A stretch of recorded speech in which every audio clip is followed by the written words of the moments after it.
Hello, welcome everybody to the Royce Ayers Show. So happy to have you all here with us today. We're going to be talking about living the vegan lifestyle on the college campus and different vegan hot topics with Miss Karishma. Karishma. Yes. Hello, welcome everybody to I. the Royce Ayers Show. So happy to have you all here with us today. We're going to be talking about living. Just turning this down real quick, folks. I'm getting a lot of feedback from my monitor. It's trying to make me play and listen to me, but we're good to go now. Karishma, there's something that I want you to do with me real quick, okay? All right. It's going to help me wake up really well, so here we go. Feels so good to be alive, baby. Can I get a hello? There. There. Good job. Do you know where I got that from?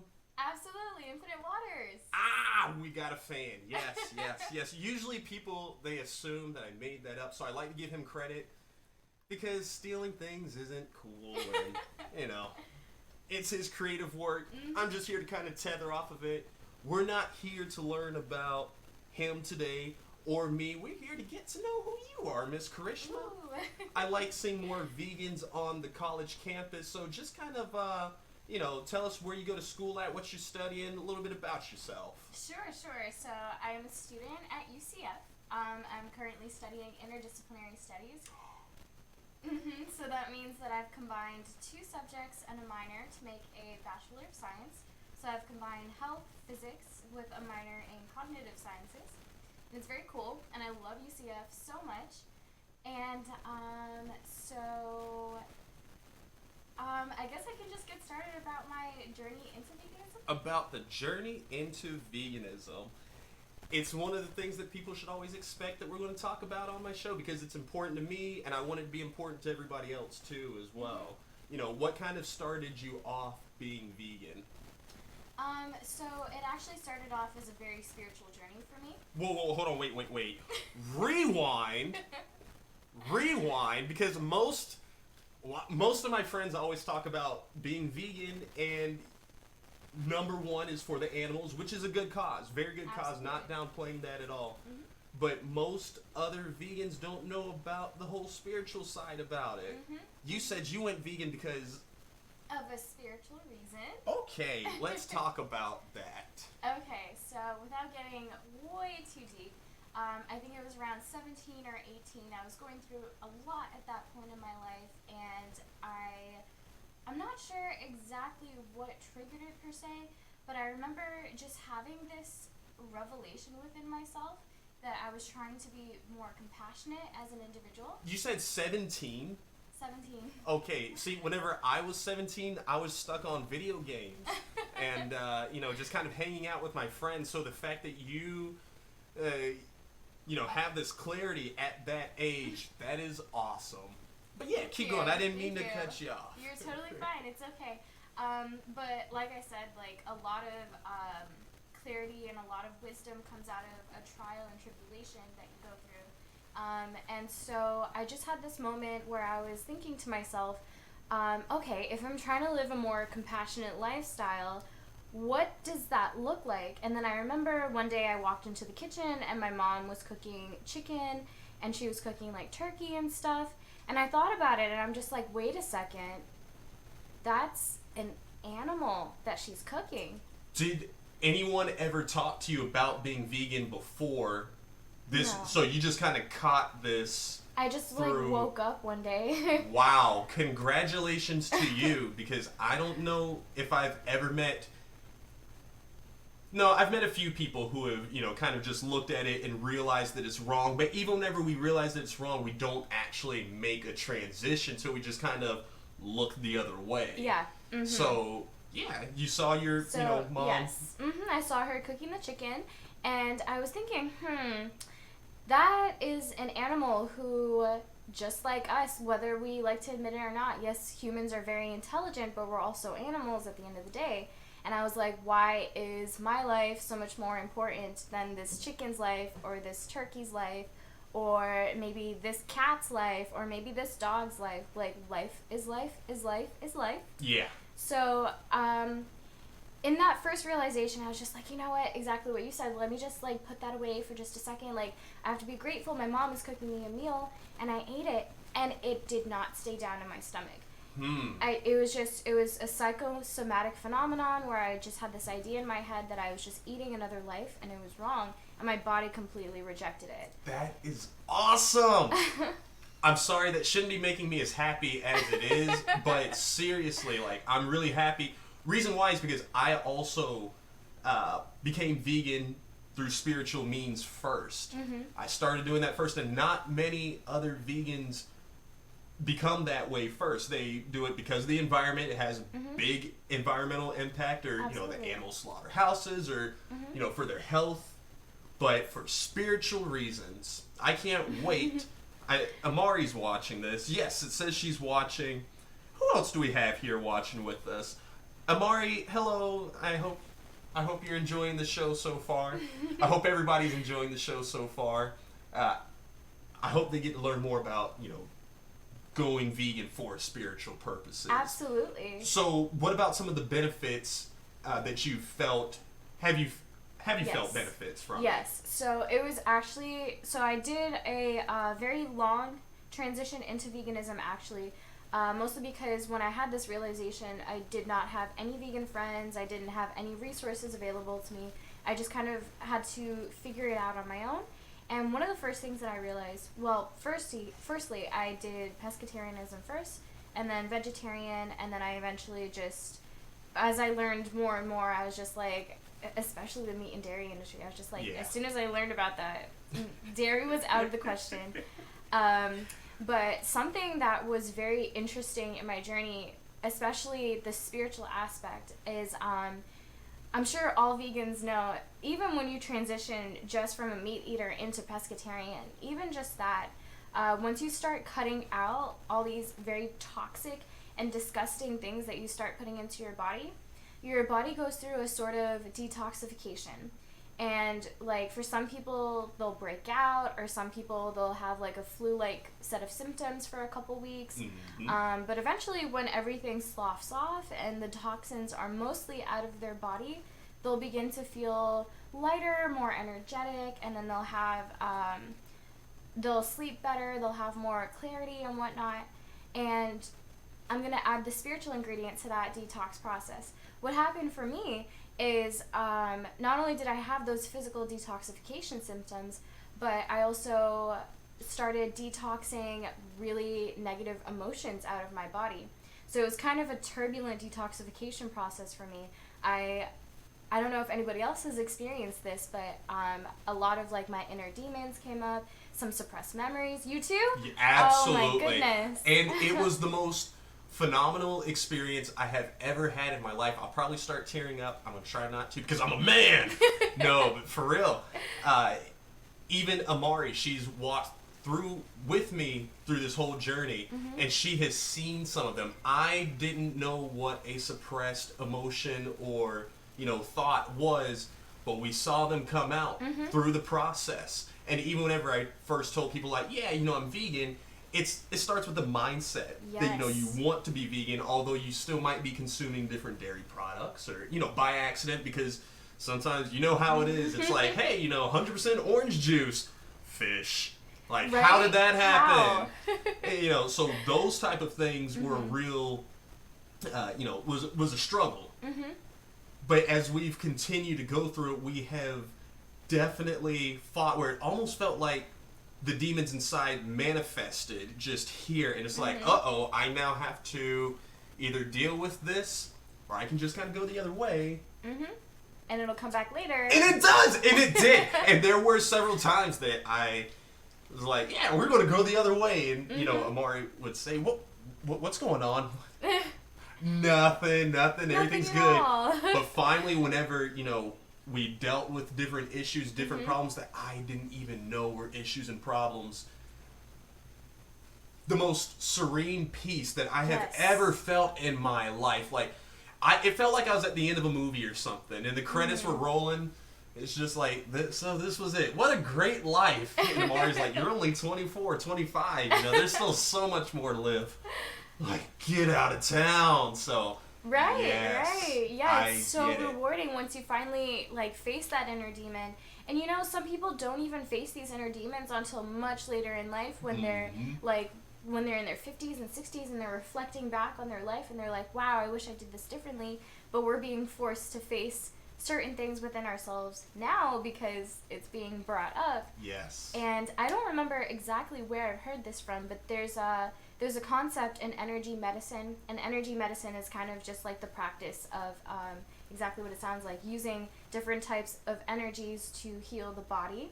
So like an example would be Reiki, one example would be just simple like chiropractic work, stuff like that. And a concept that they have in energy medicine is that certain types of stressors and certain types of I guess you can say like depression or anxiety or just negative emotions will store itself in your body. So for instance, like if you're super stressed, you typically would have like an excess amount of energy, so maybe you're like tapping on the table a lot or biting your nails or something, and your body decides to store that energy somewhere as like a knot in your back, or maybe your stomach is hurting all the time and you have poor digestion and things like that. So the detox process like it took those things and it forced it out of my body. And so I was like faced with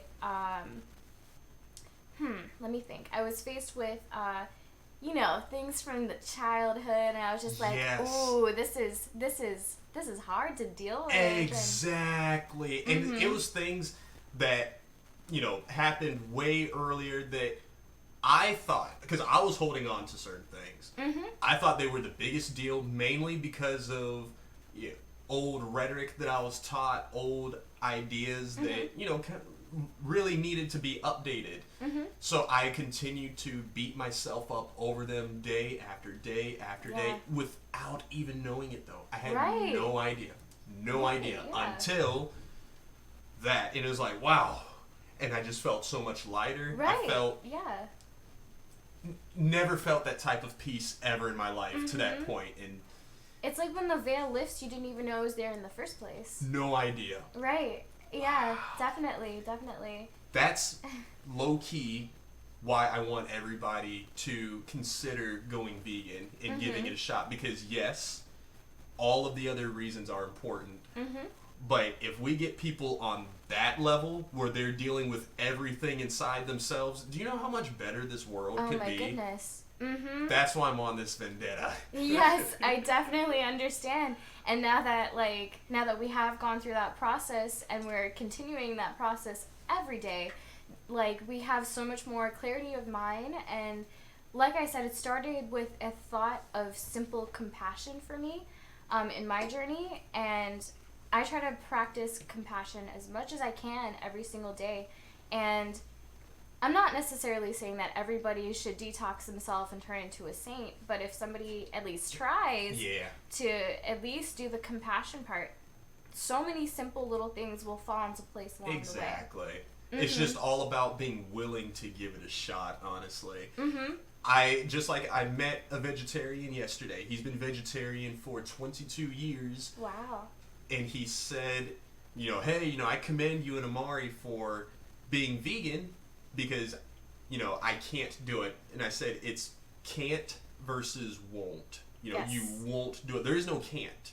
It's just that you won't do it. Oh, but, you know, cheese. I'm like, I understand. There are addictive chemicals in cheese that, your brain, it is triggered whenever you see that nice, drippy, melted cheese. It just makes you start salivating. You know, nice animal secretion. Ain't that good? Oh, so good. Yeah. So, you know, we were just trying to encourage him, let him know that it's not a can't. It is a you won't do it. And we said it in a really nice way. We're in a really good environment, so he took it really nice. I hope that, you know, one day he'll go ahead and make that switch. But absolutely. It is definitely... The mind is so powerful, honestly, because if you, like you said, you have to differentiate, like, why you want to do it. And for me, specifically on the topic of cheese, as soon as I found out about what's going on, not only in the meat and dairy industry in terms of governmental powers or lack of, But just knowing the amount of torture and pain that these animals go through and what is actually in those substances, that's what did it for me. And I was just like, nope, like, it's tempting. I'm not gonna lie. Like, there are opioid-like properties in cheese which make it addictive, but it's also compassion for yourself, because if you honor your body and if you honor your mind and your spirit, because people forget sometimes that your mind and your body and your spirit are all connected and they all feed into each other. So if your body is, if you're not being nice to your body and it's thrown off and the chemistry is awful and you feel horrible all the time, it'll affect your mindset. And if your mindset's affected, it'll affect your spirit. And your spirit, sometimes people think it's like this crazy, elusive, mysterious concept, but your spirit is just your life force energy. Like, what drives you, what makes you happy, what gets you up in the morning. It doesn't have to be materialistic, and it can be if you want it to, but they all feed into each other. So if you're just compassionate about one component, and in this case, it's like, I love my body enough not to want to put toxins into it, then I won't eat cheese. Because I know it'll do all these horrible things to my body. And not just physically, but, you know, you're right, the mentally, spiritually as well. It just, I honestly like to explain it to people that, you know, why are you purposely sedating yourself? Yes. You know, be all that you can be. Yes. That cheese, you're so much better than that cheese. You deserve way better than that cheese, because if I peed in a cup and offered that for you to drink, wouldn't you just rather have water? You don't need my, you know, yes, I'm a great person. I know that, but you don't, no one needs my fluids. That's, no, you don't need any other being's fluids. You're good. Once you were 2 or 3, you know, you stopped, whenever you stop getting breastfed or formula, like that, that's the end of that. That's the end of that. You're exactly. done. You don't need to go to another animal for anything else. Exactly. We're the only species that goes to another animal. Isn't that funny? For milk, and we don't even need it. Yeah, it's so strange, to say the least. It's all good, though. Yeah. I do want to ask, as far as you being out there at UCF, do you have other vegans who are in it, who started with it for the spirituality reasons? Purposes? Yeah. Well, first I will say that the vegan community at UCF is popping off. Like, it's amazing. There's a huge, it's so diverse, which is beautiful. And there's a lot of different organizations, like the Body of Animal Rights Campaign. Sorry if I messed that up. Something like that. There's a lot of vegans in CPA, which is Campus Peace Action, just to like shout out a couple. But the vegan community over there is very diverse and very active as well. There's a lot of activism. They are doing a lot of campaigning, and there's a lot of great changes happening in UCF because of these organizations, and it's beautiful. I love that. I love it because whenever people talk about, well, I can't go vegan because other people around me aren't doing it, that's a lie. You're just not looking for them. Amari also says hi. And she put a big heart face too. Aww, hearts. If you have any questions or anything for Karishma as well, you know, anybody who's with us in the live stream, please feel free to throw them out. As I look down, I'll be more than happy to relay them. I don't bite. But yeah, I'm really proud of that vegan community over at UCF. And for those people who are looking for vegans, like, I'm gonna touch on something called the law of attraction, and it's amazing. It's amazing. And just for something small scale or big scale, depending on how you want to look at it, as the vegan movement, as long as you're practicing it and you are not necessarily, if you approach it with compassion, basically, and you practice it and you just make it a part of your life, so much so that maybe you don't even think about it all the time because it comes so naturally. But once you start putting out those types of vibes into the universe, it'll come right back to you. And I noticed that happened as soon as I went full force vegan, like 100%, and started being proud of it and whatnot. Then I noticed, like, all of a sudden vegans were popping up everywhere, and it was amazing. So it's very easy to find vegans, especially at UCF, just in my experience. And then to answer your previous question, I actually have not met a lot of vegans who outright started their vegan journey on the leg of spirituality. because I hear that a lot of people naturally fall into some type of spirituality, not to get confused with religion, but spirituality. For sure. When they start this journey, it's either because of the detox process, or it's because they just, like, once they have, like, all these toxins out of their body, they're able to have these, feel more connectedness to, like, nature or, like, animals, or both, something like that. So I actually have not met a lot of vegans who started off on the spiritual part. That's which why is so interesting. You're the second that I've met like that. Wow. So, and I've met a lot of vegans now, you know, doing all the different things that we do with NOOR, and you know, now starting this show. A lot of people have been hitting me up, but it's mainly for those other reasons. So that was really a huge breath of fresh air that someone else gets it. Yes, and all those other reasons are so important, and they all fall into each other as well. And like, I remember one of the biggest motivating factors was the ethical reasons, but it all started with just this simple seed, this thought of compassion for me in my journey. And actually, an afterthought, I just want to say for anybody who's listening or viewing right now, when I was talking about the detoxification process and how it brought up all these emotions and stuff, if anybody's ever going through something like that, just know that you're never alone in any of it. You don't necessarily have to talk to a vegan, per se. I mean, it'd be cool, obviously, right? But you're never alone in anything. So if you're ever experiencing something like that, whether it's detox process or just something, maybe you're struggling, you're beating yourself up over veganism, or just in general, like, reach out to somebody or reach out to, like, a professional or somebody. Just make sure you're never alone in anything, including the vegan process. That is so true. We even started... well, we will be starting. It's already up online. It's called Vegan Life 101. Yeah, I saw that. It looks so exciting. I was thinking about doing something like that in the past, but I didn't, because I didn't know if anybody would actually need or want any kind of, you know, service event like that. We're pretty much, a lot of people kind of coin it as vegan AA. You know, so that way, for some people who are having troubles with their addictions to cheese, the big one, you know, from most of the messages that we've been getting, and just kind of, you know, getting help, getting off of those, or just leaving the meat alone, anything. That's what we're there for, and kind of give them little different tips and tricks, support group. So, like, you're really not alone. Just come out. We're all here and want to just be a part and just help out. Yeah, definitely. Awesome. Yeah. So, what are kind of some of your future plans with the whole vegan activism community that you see for yourself? Because you're about to graduate. Yes, I graduate in the summer. I'm so excited for that.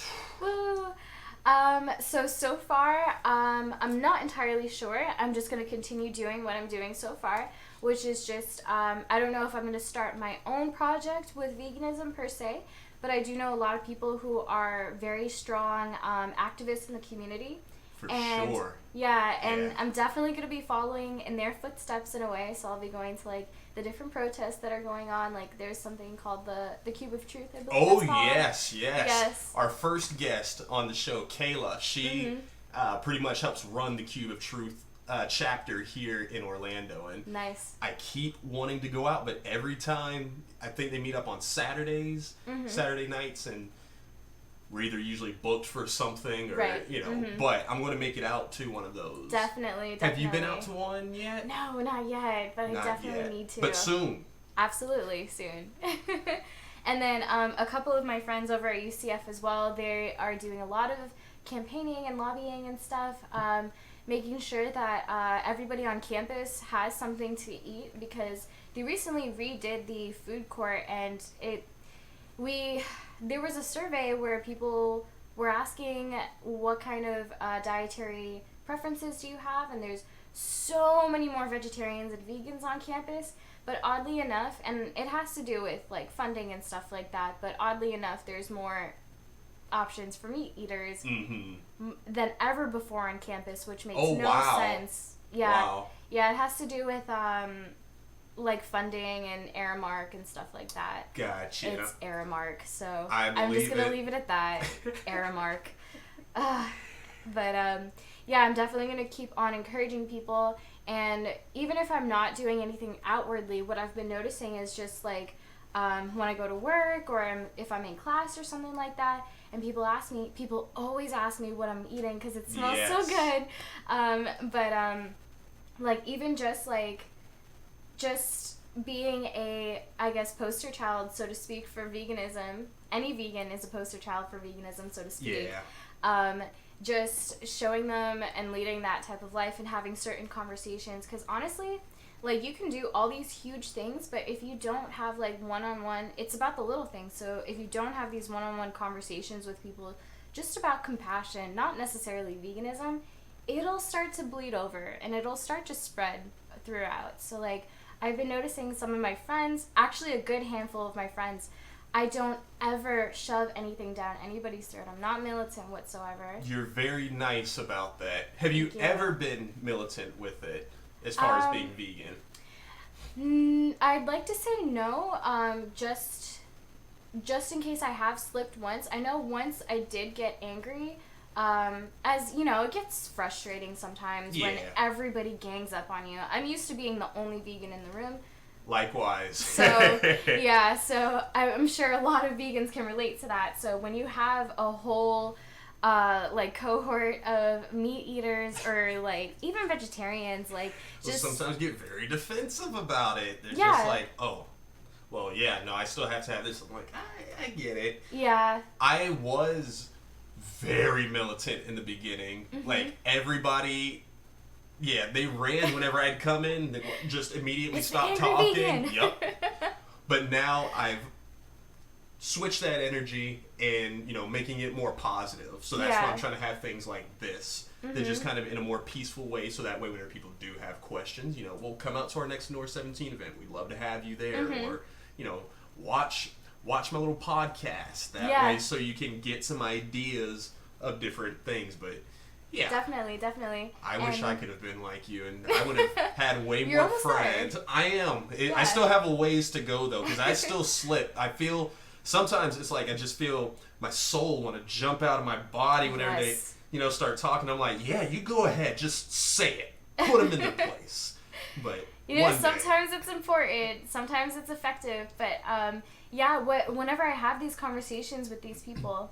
Also, to finish that last thought, I noticed that a lot of my friends have actually transitioned to fully vegetarian. Nice. Which I was just like, somebody told me the other day, hey, I'm going to go back to vegetarian. I'm like, okay. Did that even I'm like, what? But it turns out it was just a couple conversations that I had with them that I didn't even realize that I was influencing them so much. But what I'm realizing is once I have these conversations with people, they secretly actually do want to. Yes. Like, at least live more compassionately at the very least. And that's why I stopped being mean about it. Whenever I realized that I went through one of my roommates, he had his iPad right there, and it was just different vegan recipes that, you know, he was looking up, and I thought it was mine at first because it was like, wait, this is vegan.